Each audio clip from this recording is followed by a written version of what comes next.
Бүгүн 2020-жылдын 23-сентябры мына мен Жайыл Баатырдын эң биринчи эстелиги Сосновка поворотунда болчу. Анан бул жака бийин которулган. Кара Балта шаарындагы 12-чи мектепте ага Жайыл Баатыр атында аталган. Анан азыркы эстеликтин абаквалы менен көрсөтүп коеюн. Мынакей балдардын баардыгы тең ушул жерге тегерени ойношот, үстүнө чыгат. Анан моундай ал акыбалда жылда бул жерге гүл тигилип турчу эле, быйыл гүл тигилген жок. Ушундай краскаланып,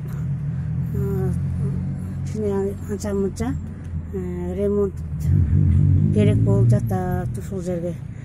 Мына тегереңде цементтердин баары жарылып, мынакей жерде цементтердин баары жарылып, Жайыл Баатырдын эстелигинин тегереги ушундай ушул акыбалда. Мына Кара Балта шаары,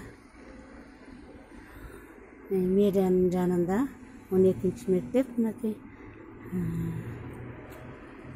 шаар бардык жактан акталып таза, бирок биздин Жайыл Баатырдын эстелиги кичине ушундай акыбалда турат. Каражат болсо муну бир күндө эле жасап койсо жаркырап сонун болуп калат эле.